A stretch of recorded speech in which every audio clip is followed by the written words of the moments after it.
Bueno, ya está en los micrófonos de Huancavilca 830M el señor doctor en jurisprudencia Luis Fernando Almeida Morán, legislador 8 veces aquí en la República del Ecuador, radiodifusor y hombre identificado con el agro, agricultor. Buenos días, mi estimado Luis Fernando, ¿cómo estás? Gran abrazo, Clever, y a la multitudinaria audiencia de Radio Huancavilca en todas partes. Muy contento de estar con ustedes en esta mañana noticiosa. Por acá muy fría, en Guayaquil, tengo entendido, perdón, en Quito, y allá en Guayaquil está un tanto también cómoda, me han dicho hoy día en la mañana. Bueno, siempre tratando de trabajar por la gente. Yo soy pues un político a tiempo completo, lo he sido toda mi vida. Me preparé para ser un hombre de Estado y como tal pues sigo trabajando por el pueblo ecuatoriano en las circunstancias que siempre me ha elegido.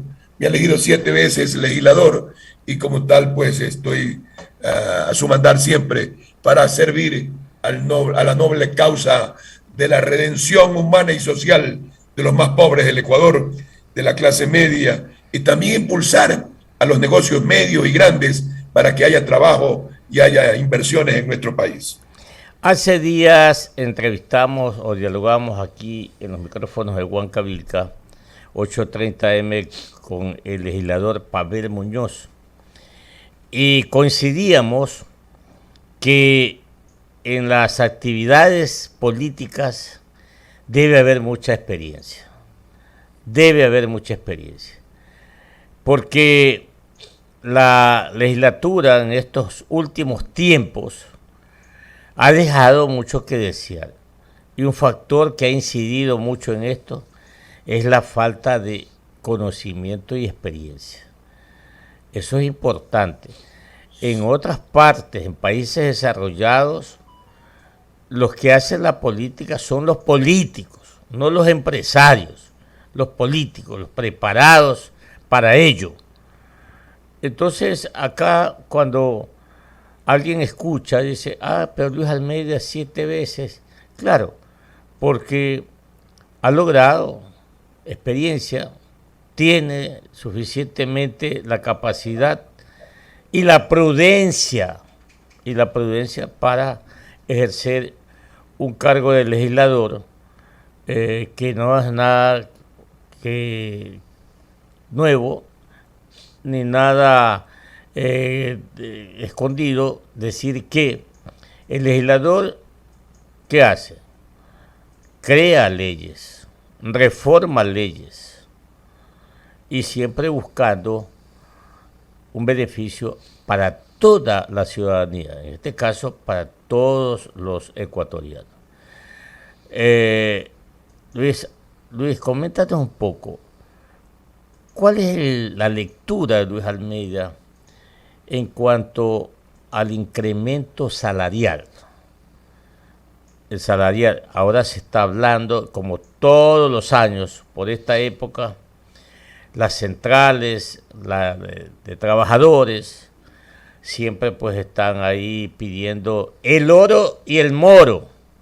Ya se olvidan de la coherencia. Entonces acá, con la experiencia que tiene Luis Almeida, nos puede decir cuál es el incremento no justo, sino el que podría ir con los momentos que tiene o está atravesando la economía ecuatoriana. Adelante, Luis. Bueno, Clever, muchas gracias. Uno para aprender tiene que comenzar desde abajo. Usted así también lo hizo. Yo fui 2 veces suplente dentro de las 7 veces que me ha elegido el pueblo guayacense Y yo, pues, por eso es que soy muy consecuente con la gente que me elige, ¿no? A mí me eligen para que los represente y los represente bien. Y no es que debo estar siempre a favor de estos y en contra de los otros. No, no, no. Tengo que ver constructivamente lo que tiene que hacerse en favor y lo que debe hacerse en favor de todos los ecuatorianos. Para eso es el concepto de padre de la patria y por eso es que uno tiene que ver no la cosa solamente de hacer una ley. Hacer una ley no es fácil.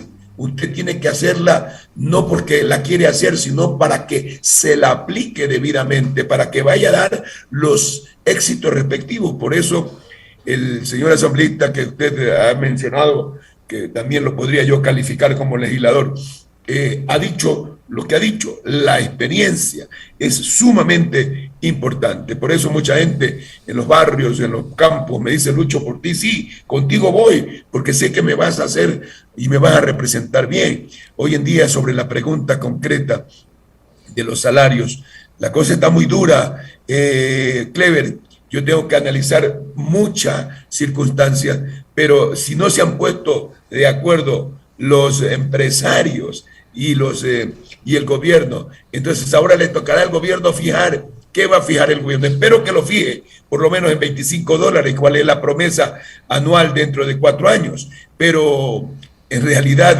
ahora hablan de hasta $5, de $1 a $5, en una crisis terrible. Ahora, la otra parte que también hay que analizar es de dónde se va a pagar por parte, por ejemplo, de cierta empresa pequeña que no tiene circunstancias de cubrirlo porque hay cosas muy duras. Vea usted, entonces el legislador tiene que actuar allí de una manera en favor de todos los ecuatorianos. Y por un lado impulsar a los que no tienen y por otro lado permitir que los que impulsan, que los que dan trabajo, que los que desarrollan empleo lo hagan en favor del país. Y a eso sume usted más impuestos, eso está muy difícil. Entonces, ese legislador, en caso mío, por ejemplo, porque una palabra es decir asambleísta, cualquiera lo es, pero ser legislador, la palabra legislador es una palabra muy, muy significativa, muy amplia, para justamente hacer las cosas que deben hacerse en favor de todo el pueblo, no de un solo sector, de todos, para que todos estén bien. Entonces, Clever, yo creo que allí primero cumplir la promesa es fundamental. Segundo, cómo vamos a pagar. Y tercero, cómo vamos a estimular también a la empresa y cómo vamos a seguir estimulando a los trabajadores cuando todo esto se ha encarecido horriblemente, producto de una pandemia que no estaba de una u otra manera pues en análisis de nadie ni en práctica de nadie, sino que nos sorprendió a todos, y eso más la crisis económica y la reactivación que todavía no se da, pero que veo luces por allí, veo luces allí. Hubieron una serie de señores que vinieron de varias partes del mundo, puede hacer que haya la inversión de vida. Entonces, allí tenemos que nosotros impulsar a que venga la inversión, que venga todo el dinero del mundo al Ecuador. El Ecuador tendría que ser casi como una Suiza en América Latina para que venga todo el mundo, pero tenemos que corregir muchas cosas para que se asegure la inversión y no sea el crédito tan caro como está siendo aquí en este momento en nuestro país. Vale la pena, 7 de la mañana, 20 minutos, dialogando aquí en Huancavelica 830M con el abogado Luis Almeida. Él es asambleísta por el Partido Social Cristiano. Vale la pena aquí hacer énfasis, ¿no? En el sector público no hay sueldos o no hay remuneración de $400. No. Allá parten de 500, de 600, 700, 1200, 4000, qué sé yo. El más afectado en una decisión del gobierno, dígase usted los $25 o la cantidad que sea, es el sector privado. Es el sector privado.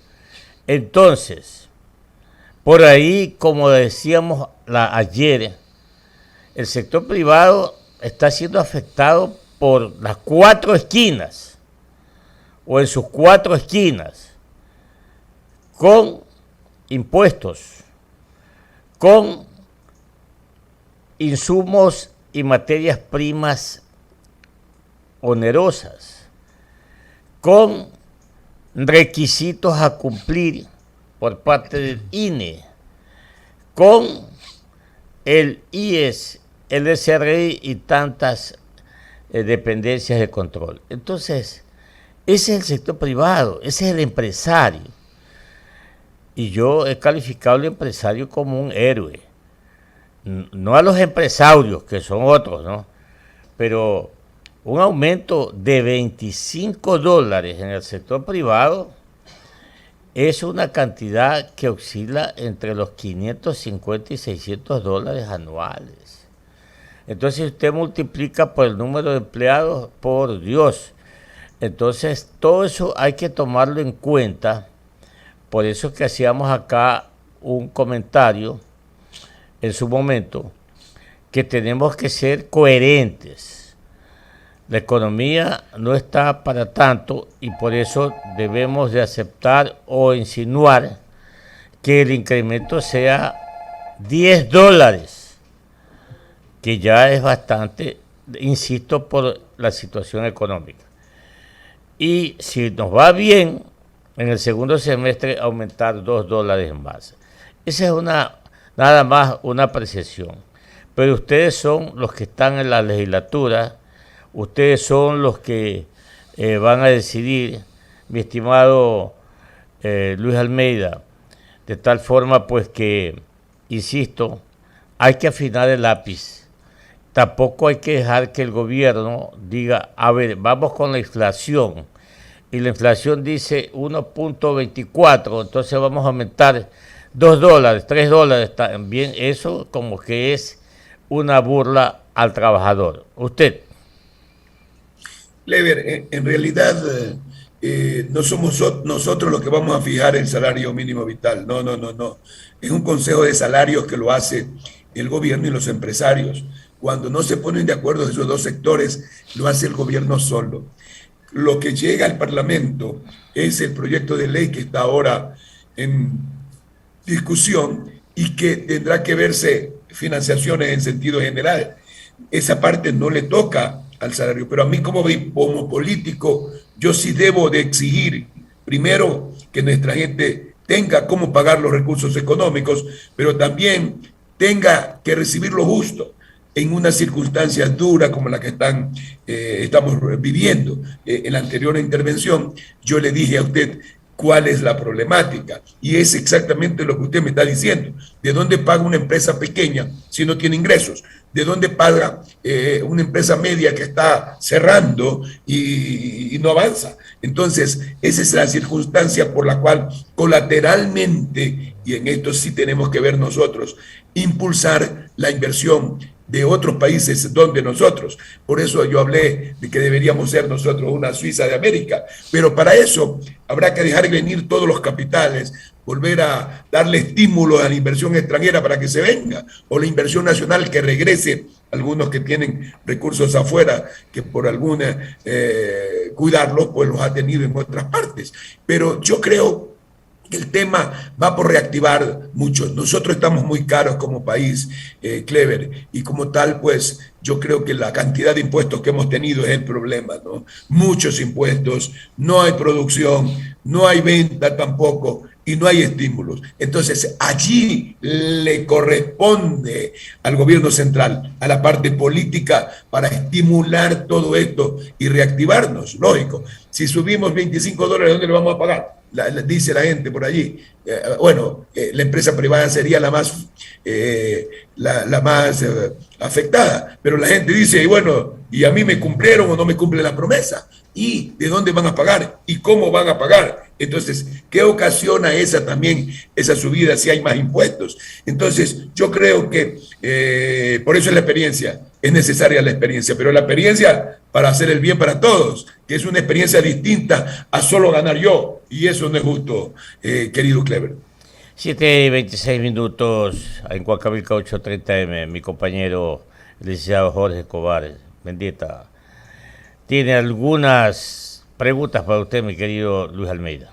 Gracias, economista. ¿Cómo le va, Luis? Buen día, bienvenido a Contrapunto. Espero Mucho gusto. Bien, de salud junto a su familia. Asambleísta, el día de hoy será el segundo y definitivo debate sobre este proyecto tributario y de sostenibilidad fiscal que ha sido impulsado por el gobierno para que pueda ajustar las arcas fiscales. Y digo ajustar porque el déficit igual, según las mismas autoridades, supera los 4.000 millones de dólares para este próximo periodo. Pero ¿qué es lo que ustedes van a hacer hoy en ese pleno? ¿Cuál será su postura? Han dicho no estamos de acuerdo con más impuestos, pero ese proyecto plantea ajustes en el impuesto a la renta para quienes ganen más de 2.635 dólares, eleva 2 puntos más en la tabla. En el caso de la fracción del excedente de ese impuesto, de 35 a 37%, plantea una contribución extraordinaria para patrimonios naturales y también empresariales. ¿Cómo van a votar ustedes hoy día, Luis? Habrá que votar siempre en favor del país y en favor de todo su pueblo, ¿no? Eso es lo correcto. Segundo, yo creo que poner más impuestos es terrible contra la gente, y alguien dirá por allí, bueno, pero es que los que más tienen más deben de pagar, o los que ganan más. Lógico, si usted va a comparar entre una persona que apenas le pagan el salario mínimo vital y un funcionario medio gana 3.500, pues entonces la gente va a decir, sí, sí, a él sí cóbrale, pero a mí no. Entonces, el problema va también primero porque el país necesita tener algo de ingresos y para poder pagar la semejante carga fiscal que tiene, y segundo, que ya la gente no aguanta más. Entonces, ¿a dónde vamos? Allí tiene que haber una resolución, y creo que ya la hay, del partido, del bloque, para justamente pues seguir defendiendo a la gente, ¿no? Nosotros siempre hemos prometido no más impuestos, no más cargas fiscales, porque la gente no aguanta más. Entonces, alguien me dirá, pero bueno, están saboteando al gobierno. ¿Cómo que van a estar saboteando al gobierno? Estamos defendiendo a su pueblo. Entonces, esas son las cosas que el día de hoy analizaremos. Hay unas cuantas cositas por ahí interesantes que podrían ayudar también, pero lo básico es no más impuestos, no más cargas fiscales, no más aprete a la gente, ¿no? En ese sentido, por eso es la experiencia, ¿no? Y ese es el compromiso que nosotros tenemos que seguir manteniendo. Por eso en algún momento debe haber la reelección de legisladores, debe haber la reelección de concejales buenos, que sí lo hay, de juntas parroquiales, de prefectos, que lo ha habido muy buenos también en varias partes del país, y bueno, es el pueblo, la postulación puede lanzarse cualquiera, o alcaldes muy buenos también, para que sigan pues construyendo desde la parte más pequeña, o sea, desde el barrio, desde el cantón, desde la provincia a este gran Ecuador, ¿no? La experiencia siempre es necesaria, y el compromiso con su pueblo es más valioso siempre, querido Jorge y Clever. Ahora, según el gobierno, a través de su ministro de Finanzas, el señor Simón Cueva, hay logros que ya se han podido determinar, logros a la vista, dice Simón Cueva, y es que el déficit fiscal pasó de 7.000 millones de dólares a diciembre del 2020, en el último periodo de Lenín Moreno, a 4.000 millones, es decir, una disminución de 3 puntos porcentuales del Producto Interno Bruto en el déficit fiscal. Ellos estiman terminar con no más de 4.000 millones y proyectan para el próximo 22 bajar esa cifra a 3.5 y para el 23 al 2.5. Eso versus el crecimiento económico que no llegaría ni al 2.5. Eso versus la necesidad de financiamiento por más de 9.000 millones de dólares para el 22. ¿Cree usted que finalmente esas cifras evidencian una evolución o aún hay mucho por hacer en materia de política fiscal, asambleísta? Hay mucho por hacer por el bien, ¿no? Eso es lo que tiene que hacerse. Si la gente votó por Lazo era porque Lazo sabía de finanzas, Lazo sabía lo que había que hacer, y la gente votó por Almeida porque le tiene confianza también, y votó por los que tiene que votar, o por los que votaron porque confían en los legisladores o porque confían en el presidente. Entonces, mi querido amigo Jorge, yo creo que el tema hay que corregirlo, hay que buscar mejores fórmulas y no solamente apretar a la gente.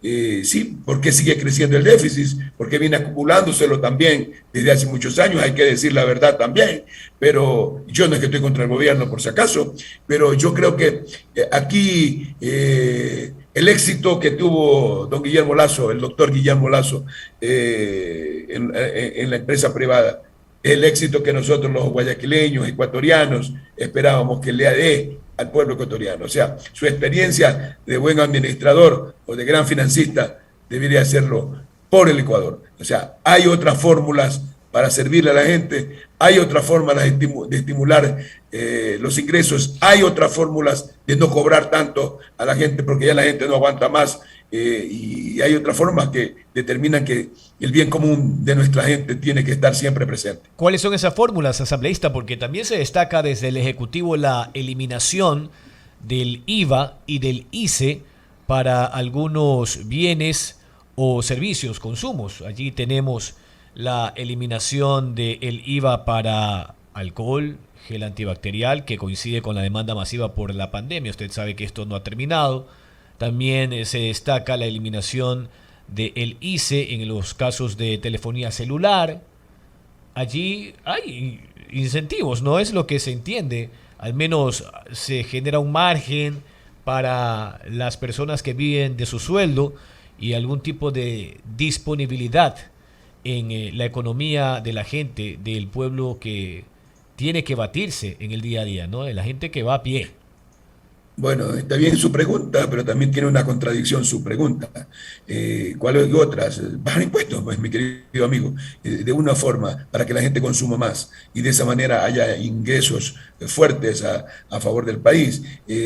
Las otras son simplemente aprete o apriete, como deberían decirse, pero yo creo que definitivamente nosotros tenemos que volver a hacer bien las cosas de nuestro país, de nuestra gente, para nuestro pueblo.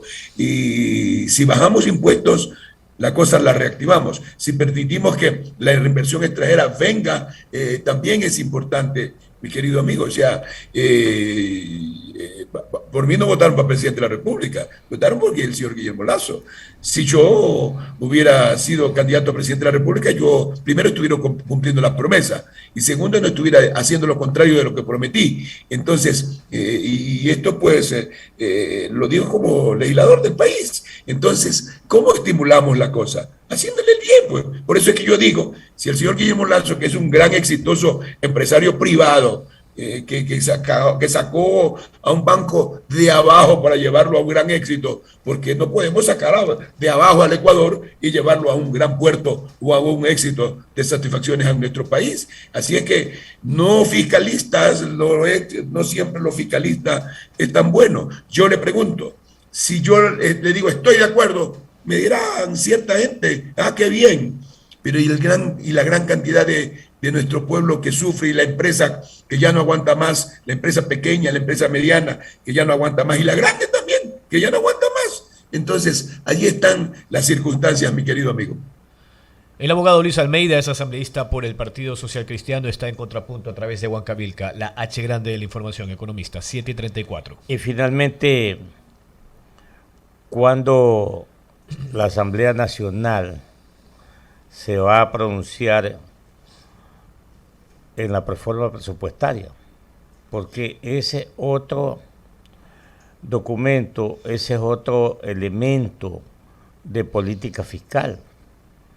Y ahí es cuando también hay que afinar el lápiz, abogado Almeida.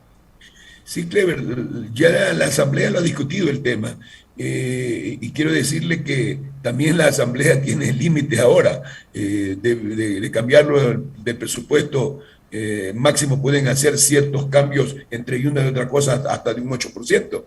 Esto fue el hiperpresidencialismo que lo hizo anteriormente. Entonces, todas estas cosas hay que volverlas a corregir en nuestro país.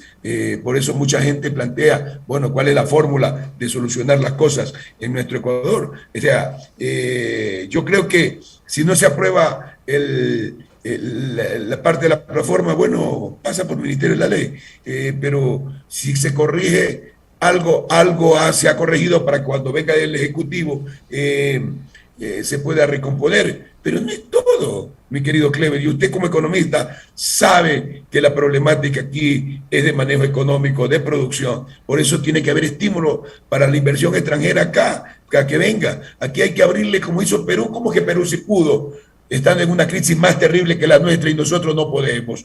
¿Cómo es que no podemos bajar los costos los costos financieros en el país? Porque 2 o 3 banqueros no quieren aquí, me refiero ni siquiera al señor Lazo, me refiero a los otros banqueros que sí quieren seguir ganando más y más dinero, que no tendrán nunca el tiempo suficiente ni para gastarse los intereses, y que al último ese dinero se lo lleva otro. Entonces, ¿por qué no hacerle bien a nuestro pueblo? Entonces yo estoy en la idea que hay que hacerle bien a nuestro pueblo, reactivarnos todos. Si todos merecemos progresar, hay que ser redistributivo real y efectivo de esa prosperidad.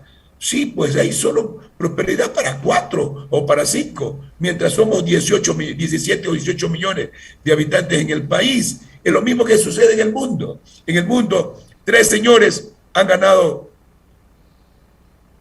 cualquier cantidad de plata del mundo, mientras hay miles de millones de gente en la pobreza. Lo mismo está pasando en el Ecuador. Entonces el problema es distribuir esa prosperidad con justicia, esa prosperidad con justicia. Si no lo hacemos, entonces, ¿a dónde vamos?